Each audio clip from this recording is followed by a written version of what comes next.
បាទខ្ញុំសូមគោរពជំរាបសួរសម្ដេចទ្រង់ឯកឧត្តមលោកជំទាវលោកអ្នកអង្គញាអ្នកអង្គញាអស់លោកស្រីព្រមទាំងបងប្អូនប្រជាពលរដ្ឋទាំងអស់ជាទីគោរពរាប់អាន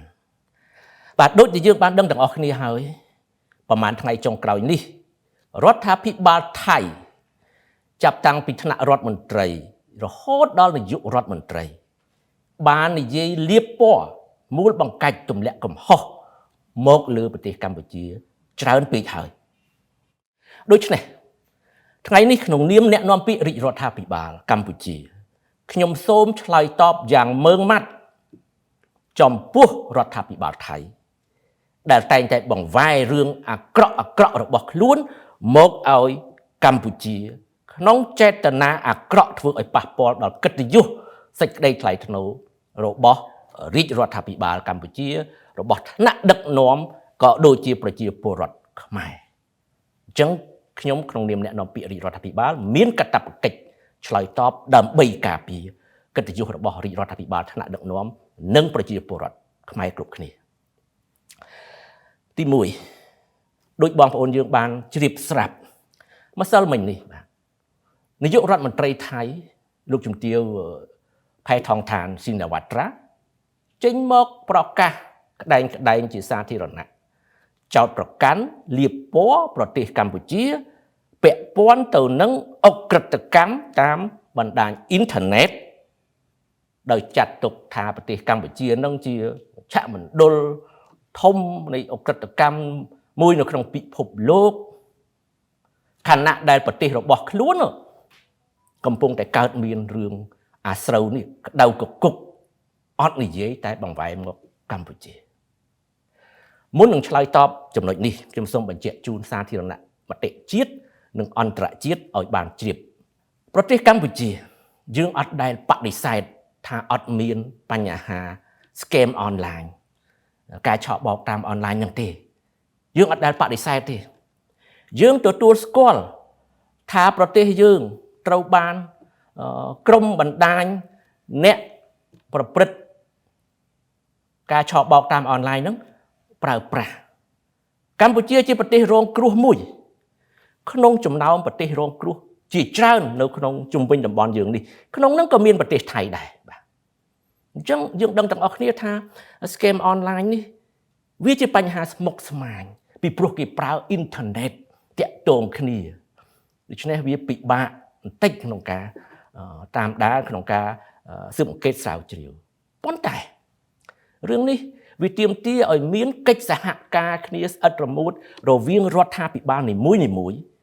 ដែលរងគ្រោះដើម្បីបង្ក្រាបហើយនឹងទប់ស្កាត់កម្ពុជាយើងបានធ្វើកិច្ចការនេះយ៉ាងសកម្មនិងយកចិត្តទុកដាក់បំផុតហើយបានសម្រេចលទ្ធផលយ៉ាងច្រើនសូមជម្រាបជូនថាកម្ពុជាមានឆន្ទៈនយោបាយមោះមុតនៅក្នុងការប្រយុទ្ធប្រឆាំងបណ្ដាញអក្រិតកម្មឆក់បោកតាមអនឡាញនេះជាក់ស្ដែងយើងមានសម្ដេចមហាបវរធិបតីនាយករដ្ឋមន្ត្រីបាទគឺជាប្រធានដឹកនាំយន្តការក្នុងការប្រយុទ្ធប្រឆាំងបទអក្រិតកម្មតាមអនឡាញបានន័យថាថ្នាក់ដឹកនាំកម្ពុជាខ្ពស់បំផុតជាអ្នកដឹកនាំចាត់ចែងបញ្ជាសឲ្យឃើញថារាជរដ្ឋាភិបាលយើងយកចិត្តទុកដាក់ខ្លាំងណាស់រឿងនេះហើយខ្ញុំសូមបញ្ជាក់ជូនសាធារណមតិជាពិសេស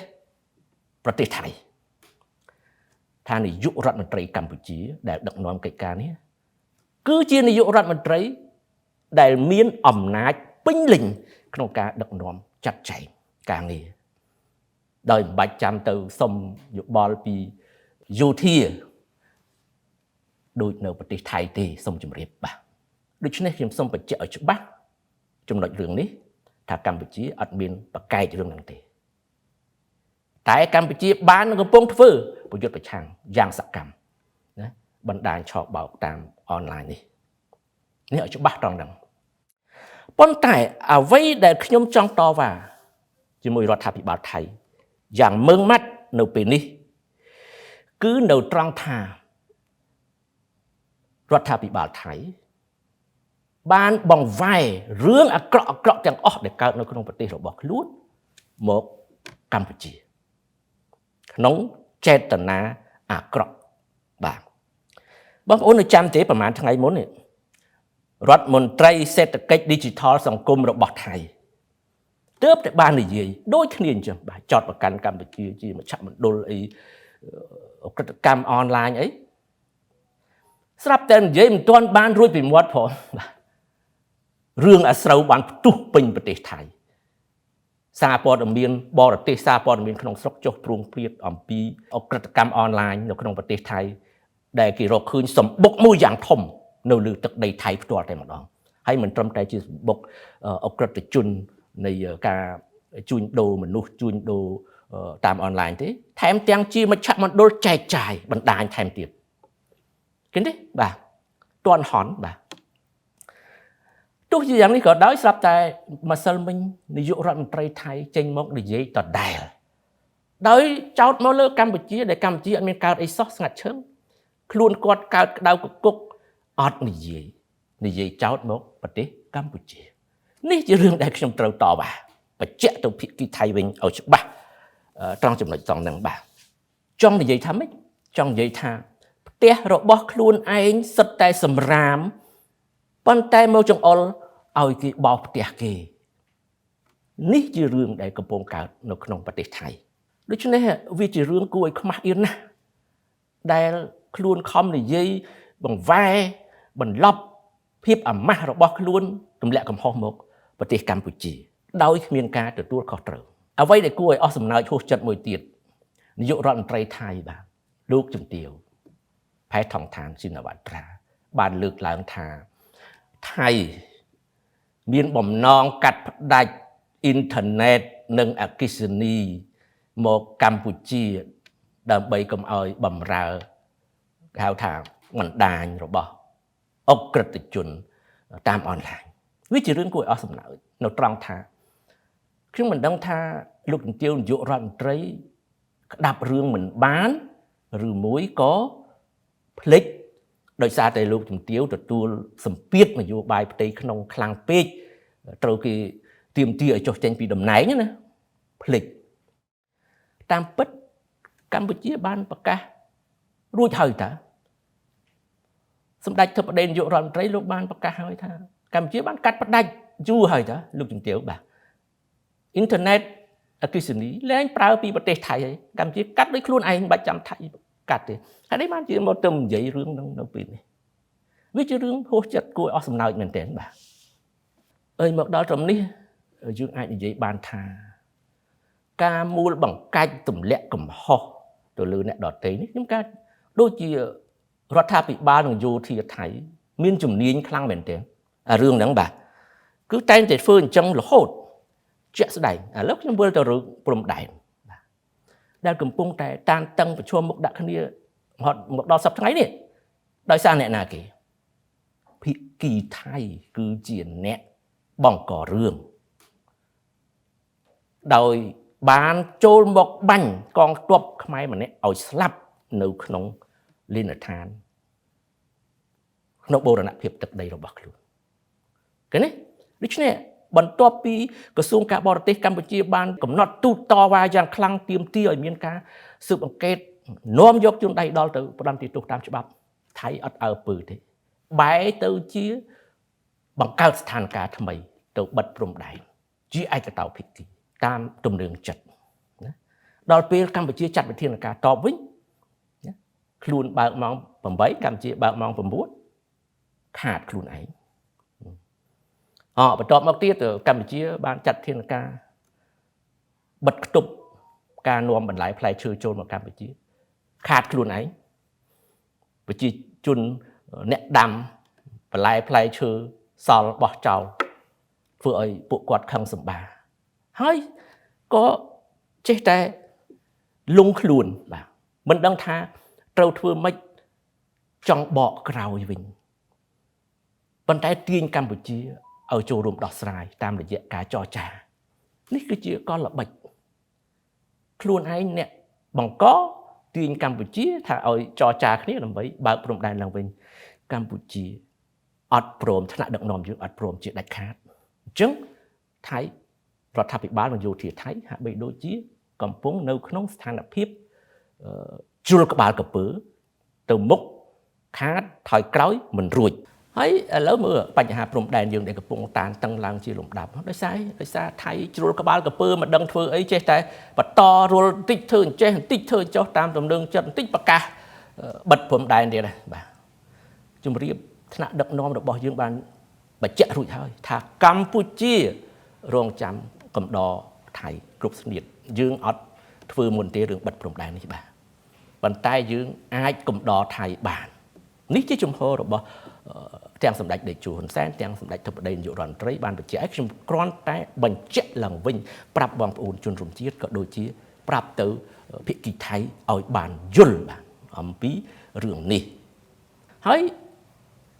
គេចោទកម្ពុជាយើងគួរឲ្យអស់សំណើចបាទយកលេសដើម្បី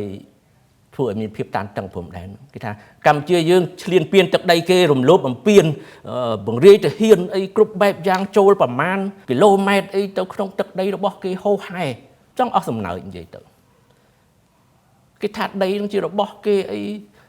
ប៉ុន្តែដល់ពេលយើងបបួលទៅ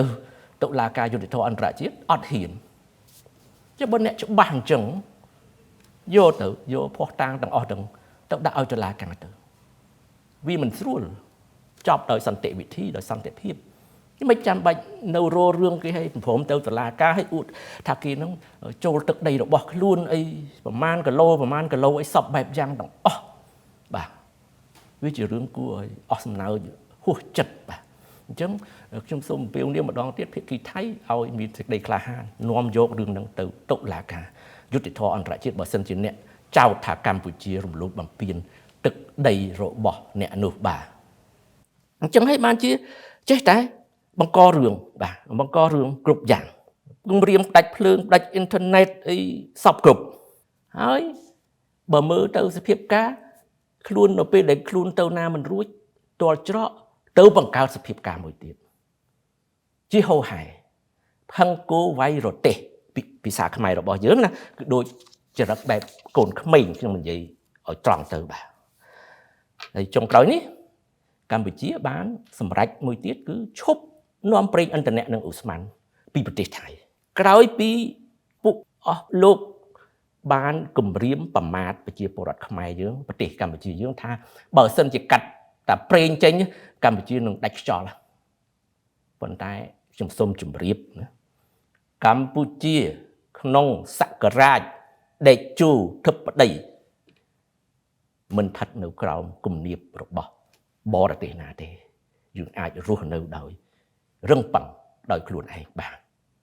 អញ្ចឹងថៃសូមអ្នកកុំយល់ច្រឡំឲ្យសោះបាទហើយប្រកែណាស់រឿងបង្វែរស្ថានភាពយប់មិញខ្ញុំអានកសែតថៃឃើញគេយកអារឿងប្រេងហ្នឹងកម្ពុជាផ្ដាច់នាំចូលប្រេងឥន្ធនៈនិងឧស្ម័នហ្នឹងទៅជាកលៃថាមកពីថ្នាក់ដឹកនាំយើងហ្នឹងដើម្បីចង់បានប្រយោជន៍ក្រុមហ៊ុនប្រេងក្នុងស្រុកអីហូហែឃើញនេះបងប្អូនយើងចេះរនឹកឃើញខ្លួនឯងជាអ្នកបង្កគំរាមប្រមាថគេដល់ពេលគេចាត់វិធានការទៅវិញស្រាប់តែកលៃទៅរឿងផ្សេងកម្ពុជាសូមជម្រាបមានក្រុមហ៊ុនប្រេងច្រើនបរទេសមានតូតាល់កាល់តិចអីប៉ុណ្ណានៃគ្រប់ទីកន្លែងតបមកមានក្រុមហ៊ុនក្នុងស្រុកគេប្រកបរបររកទទួលទានខាងប្រេងណាតេឡាសូគីមិចហើយច្រើនទៀតច្រើនក្រុមហ៊ុនប្រេងអញ្ចឹងយើងអត់មានខ្វះទេហើយកុំចេះតែកលៃបាទប្រកែកលៃមែនទេខ្ញុំស្ងើចបាទហើយសារព័ត៌មានទៀតសោតអត់មានវិជ្ជាជីវៈទេបាទចេះយករឿងអញ្ចឹងទៅផ្សព្វផ្សាយហើយចុងក្រោយនេះបើមើលមែនទេទៅចប់បាទសារព័ត៌មាននៅថៃអញ្ចឹងបងប្អូនយើងដែលចូលចិត្តតាមដានបងប្អូនអ្នកសារព័ត៌មានក្តីតាមដានសារព័ត៌មានថៃប្រយ័ត្នបំពុលគេបំពុលមើលចោះប៉ុន្តែកុំឲ្យជឿឲ្យសោះចាំងមើលព័ត៌មានផ្លូវការចាំជឿបាទអញ្ចឹងខ្ញុំសូមសរុបមកវិញថាភាពពឹសពុលចរិតខូចរបស់រដ្ឋាភិបាលហើយនឹងកងទ័ពថៃគឺបានស្ដែងឡើងយ៉ាងច្បាស់មែនទែនណាច្បាស់មុនដំបូងរុញរឿងព្រំដែនឲ្យតែមានចំនួនផ្ទៃក្នុងរបស់ខ្លួនក្នុងការដណ្ដើមអំណាចរវាងរដ្ឋាភិបាលនិងយោធាថៃតែងតែ រុញមកព្រំដែនកម្ពុជាយកកម្ពុជាជាចំណាប់ខ្មាំងដើម្បីដោះស្រាយបញ្ហាផ្ទៃក្នុងរបស់ខ្លួនដើម្បីមានលេសចោលថាអូរដ្ឋាភិបាលគ្រប់គ្រងបូរណភាពទឹកដីមិនបានអញ្ចឹងទៅយោធាត្រូវតែធ្វើរដ្ឋប្រហារដណ្ដើមអំណាចអីឡាក់នោះឡាក់នេះជាទម្លាប់យូរហើយបាទដែលតែងតែកើតមានចំនួនលើកមុនរឿងព្រះវិហារដូចគ្នាបាទឥឡូវកើតឡើងដដែលទៀតបង្ករឿងហើយរុញមកឲ្យកម្ពុជាជាអ្នកចូលរួមពាក់ព័ន្ធនិយាយទៅយើងរងគ្រោះមែនទែនបាទដោយសារតែចរិតលក្ខណៈរបស់រដ្ឋាភិបាលហើយនឹងយោធាថៃដែលបាននឹងកំពុងធ្វើរឿង scam online ដែលខ្ញុំលើកមិញរឿងដល់ខ្លួនឯងយ៉ាងអាម៉ាស់កើតពេញបន្ទុករុញមកកម្ពុជាអត់ខ្ចីនិយាយមួយម៉ាត់រឿងក្នុងប្រទេសថៃបែរជារុញមកកម្ពុជាស្ងាត់ឈឹងអត់មានអីផងបាទឃើញទេឥឡូវបន្ទាប់ពីហ្នឹងចូលដល់រឿងមួយទៀតដែលបង្ហាញថាចរិតរបស់មន្ត្រីថៃហើយនឹងយោធាគឺជាចរិតកូនក្មេងចរិតបង្ករឿងឥឡូវគេនិយាយអំពីពាក្យបណ្ដឹងបងប្អូនយើងគួរឲ្យអស់សំណើចបាទពាក្យបណ្ដឹងទី1មានពាក្យបណ្ដឹងអំពីរឿងថតសម្លេងសន្ទនាអីដែលយើងបែកធ្លាយថ្ងៃមុនបាទដល់ពេលគេសួរថាបណ្ដឹងហ្នឹងមិនដើម្បីអីដើម្បីការពារនាយករដ្ឋមន្ត្រីតែអត់មានគោលបំណងចង់ផ្ដន់កាត់ទោសសម្ដេចហ៊ុនសែនអីផងឃើញទេធ្វើឲ្យមានសម្លេងរួចហើយអត់បានការអីផងប៉ុន្តែបង្កើតរឿងវាបង្ហាញពីចរិតបង្កើតរឿងរបស់ភាគីថៃបាទហើយករណីនេះខ្ញុំសូមបញ្ជាក់ដែរថាក្រសួងការបរទេសរបស់យើងបានដាក់ការតវ៉ាទៅហើយបាទបញ្ជាក់ប្រាប់ភាគីថៃបាទខ្ញុំសូមរំលឹកឡើងវិញបន្តិចថាកម្ពុជាយើងបានបញ្ជាក់ជូនហើយថាកិច្ចសន្ទនាតាមទូរស័ព្ទរវាងសម្ដេចតេជោហ៊ុនសែនជាមួយនឹងនាយករដ្ឋមន្ត្រីថៃផែថងថានគឺជាផ្នែកមួយនៃការប្រស័យតាក់ទងពាក់ព័ន្ធនឹងបញ្ហាកិច្ចការទូតសន្តិសុខជាតិដូច្នេះការចងក្រងឯកសារស្ដីពីការពិភាក្សារវាងថ្នាក់ដឹកនាំជាតិដើម្បីធានានៅភាពត្រឹមត្រូវនិងសុចរិតភាពនៃទំនាក់ទំនងតម្លាភាព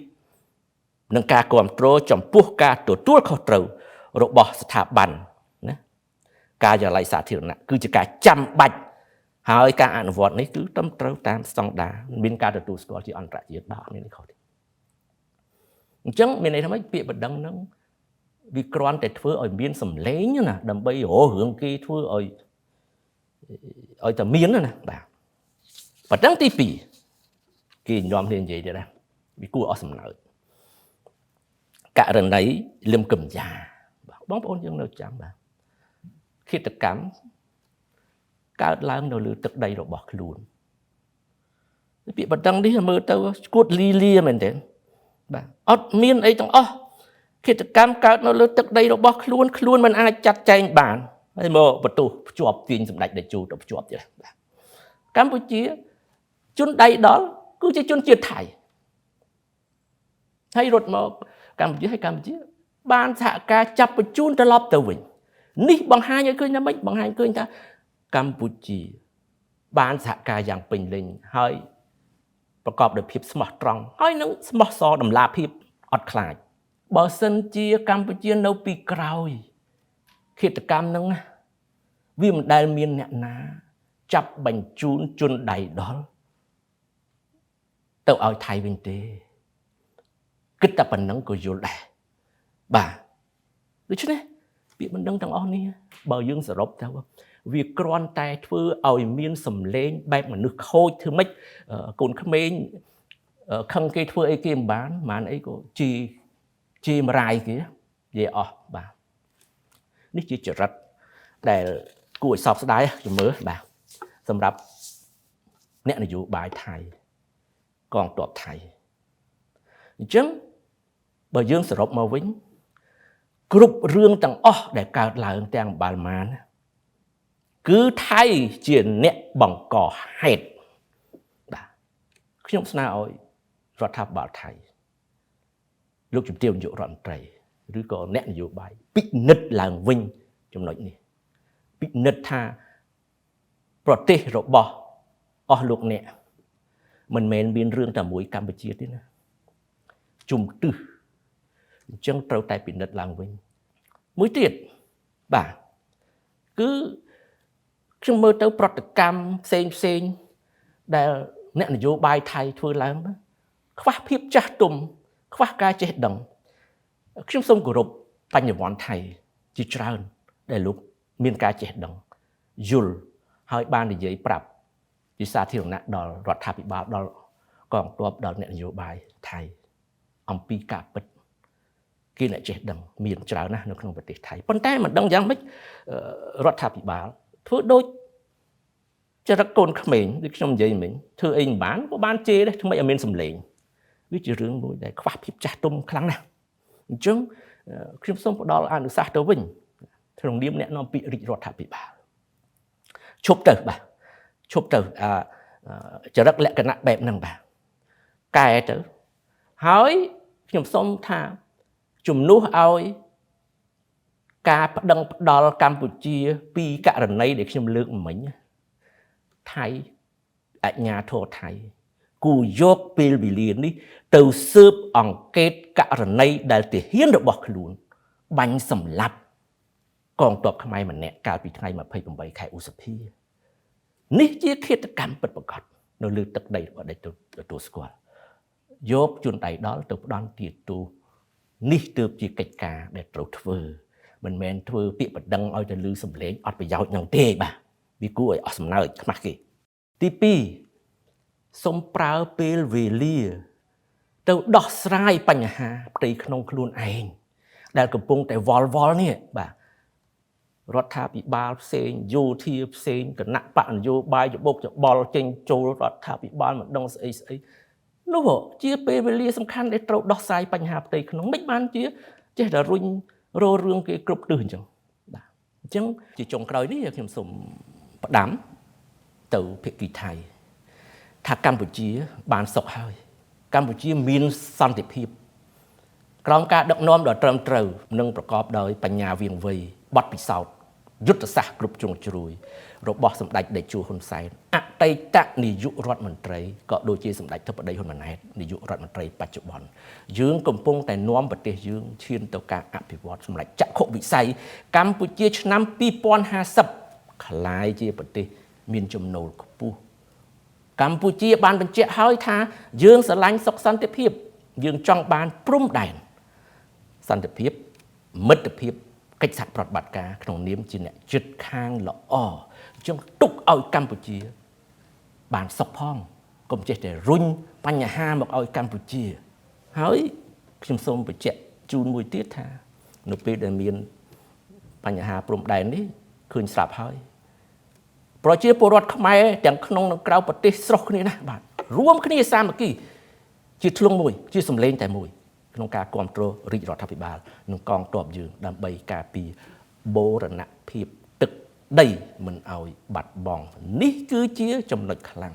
របស់កម្ពុជាបាទខុសពីប្រទេសថៃដែលបែកបាក់នៅក្នុងស្ថានភាពមួយដ៏លំបាកលំបិនអញ្ចឹងជាថ្មីម្ដងទៀតយកពេលវេលាទៅដោះស្រាយបញ្ហារបស់អ្នកកុំបង្កបញ្ហាដល់អ្នកជិតខាងបាទសូមអរគុណ